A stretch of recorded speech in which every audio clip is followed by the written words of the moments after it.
पर फिर भी हम भाग्य मानते हैं, हमारा सौभाग्य होता है।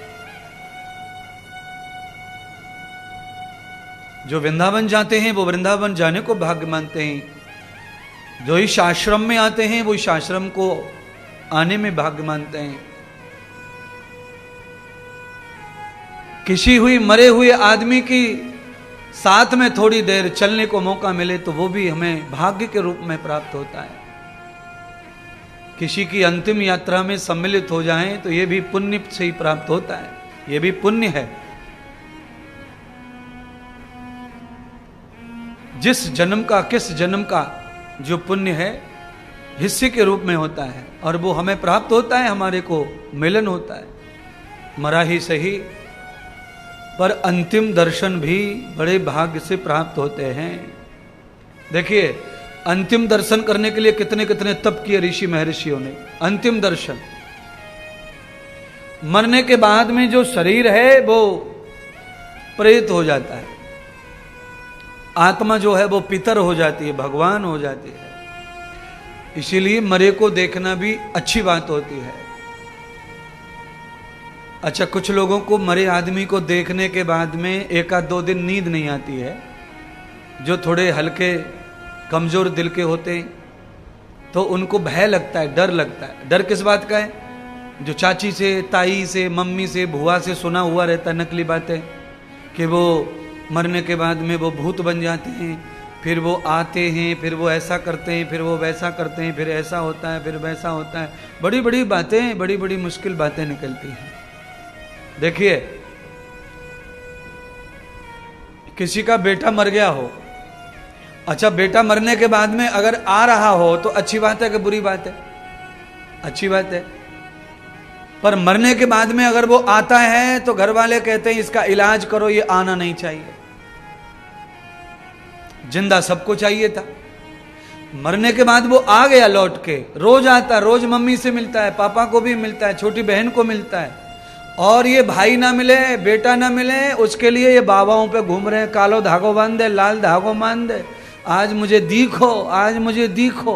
और जिस दिन ना दिखो उस दिन रो रो के चौकट पे माथा फोड़ रही, अरे कितकू चले गो रे, ऐसे कैसे है गो रे, अब कभी ना दिखे गो रे, अब मैं कैसे रहूंगी रे। और अब दिख रहा तो धागा बंधवाते घूम रहे, उपाय पूछ रहे। कल मेरे से ही उपाय पूछा मेरे एक चेला ने, क्या बताऊं, दो ने पूछा, एक ने नहीं, दो चेला आए मेरे ऐसे कल जिनके बेटे मरे, और दोनों का एक जैसा।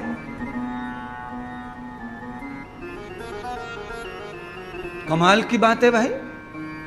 अपने बेटे को मर जाना ठीक है, बीमार है, हारी है, तकलीफ है, मर जाना ही अच्छी बात है। पर मरने के बाद में तो हारी, बीमारी, डॉक्टर, दवाई तो बंद हो गई ना, खर्चा बंद हो गया, टेंशन कम हो गया। अब फ्री में आ रहा है तो आन दो ना, क्यों टेंशन ले रहे हो?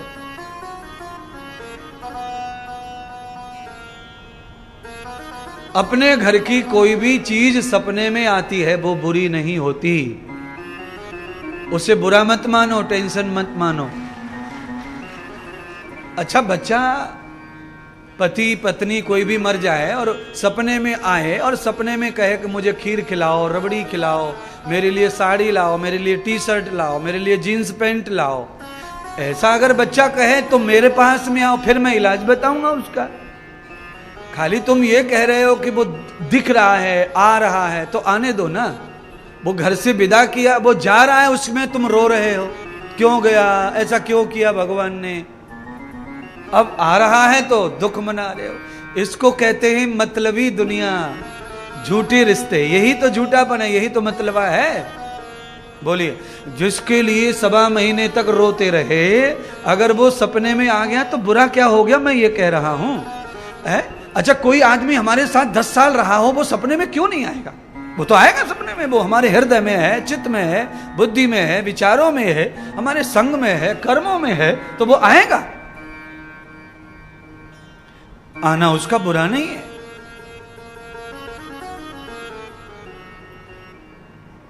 पूरी दुनिया से कह रहा हूं टीवी पर बैठ करके, ऐसा कुछ घर में होता हो तो आप टेंशन मत लेना, कोई जादू टोने मत करवाना, धागू गोली मत करवाना, कोई हवन पूजा मत करवाना।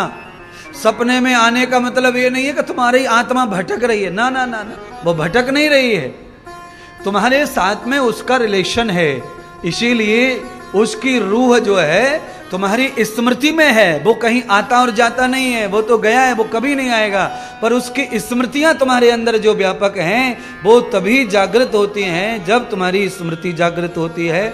जब तुम्हारा शरीर सो जाता है तब वो मन चेतन होता है, तब वो स्मृतियां आती हैं, उसको सपना कहते हैं। ये मन की अवस्था है, सपन अवस्था।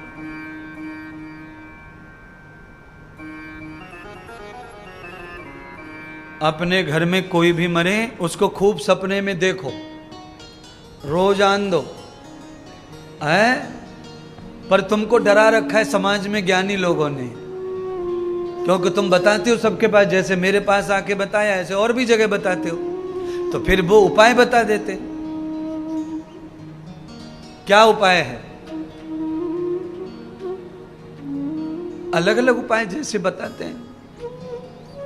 मैंने भी उपाय बताया, मैंने कहा कि ऐसा करो, घर पे ब्राह्मण को जमा दो, दरिद्र ब्राह्मणों को, जिनको कपड़े की भोजन की कमी, ऐसे ब्राह्मण बुलाओ और उनको जिमाओ।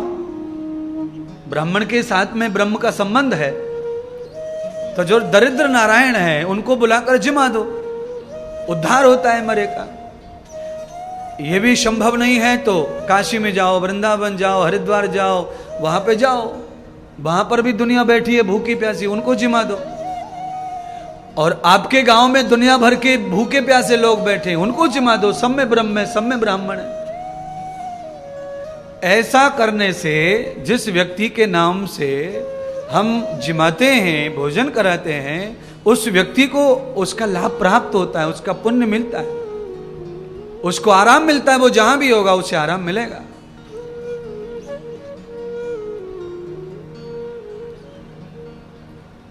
जो गया है वो कभी नहीं आएगा, पर चित्त से कभी निकलेगा नहीं।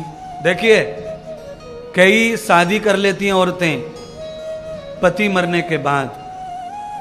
पहले वाले पति से भी अच्छा पति, अच्छा घर, अच्छा प्यार मिलने के बावजूद भी पिछले वाले पति को दिमाग से कभी निकाल सकते हैं? नहीं, निकाल नहीं सकते हैं। अब इसका क्या इलाज करवाएंगे पंडित जी से और बाबा से और गुरु जी से? ये स्मृतियां हैं, ये कभी नहीं मिटेंगी। और इन स्मृतियों का सही इलाज सत्संग में होता है। सही गुरुदेव के पास जाओ, सही संत के पास जाओ, सही ज्ञानी के पास जाओ। न प्रकृतम न जातार धर्म। छोटे मोटे के पास में जाने से काम नहीं बनेगा। उनके पास छोटी मोटी बातें हैं, उपाय हैं, वो बताएंगे। और टोने टोटके से ये सारी चीजें नहीं खत्म होंगी। और खत्म मत करो, यादें रखो। इंसान जाता है, यादें रह जाती हैं तो संसार चलता है।